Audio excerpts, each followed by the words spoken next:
યમુનાજીની રાખડી અને યમરાજનું વચન.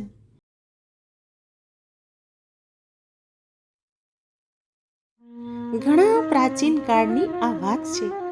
સૂર્યદેવનો પુત્ર યમરાજ અને પુત્રી યમુનાજી બંને ભાઈ બહેન હતા.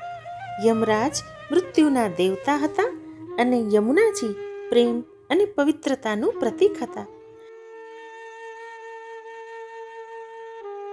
યમુનાજી પોતાના ભાઈને ખૂબ જ પ્રેમ કરતા હતા, પરંતુ યમરાજ પોતાના કામોમાં એટલા વ્યસ્ત હતા કે તે વર્ષો સુધી પોતાની બહેનને મળવા જઈ શક્યા ન હતા.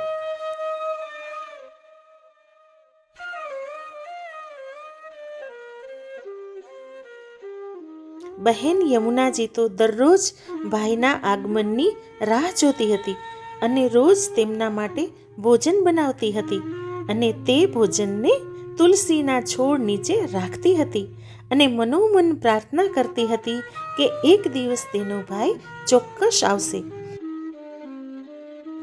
અને એક દિવસ અચાનક યમરાજ યમુનાજીના દરવાજા પર પહોંચ્યા. યમુનાજીની આંખો તો આંસુઓથી ભરાઈ ગઈ અને તેમણે તેમના ભાઈની આરતી કરી અને પોતાના હાથે બનાવેલું ભોજન પીરસ્યું. ભોજન પછી યમુનાજીએ યમરાજના હાથ પર રેશમી દોરાથી બનાવેલી પવિત્ર રાખડી બાંધી.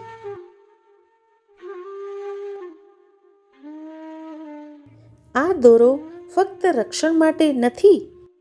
યમુનાજીએ કહ્યું, આ પ્રાર્થના છે કે આપણું બંધન જીવન અને મૃત્યુથી ઉપર રહે.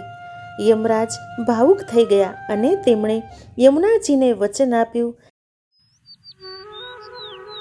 જે કોઈ બહેન રાખડીના દિવસે પ્રેમ, ભક્તિ અને સાચા હૃદયથી પોતાના ભાઈને રાખડી બાંધે છે, તે ભાઈને મારી કૃપાથી લાંબુ આયુષ્ય અને બધી મુશ્કેલીઓથી રક્ષણ મળે છે.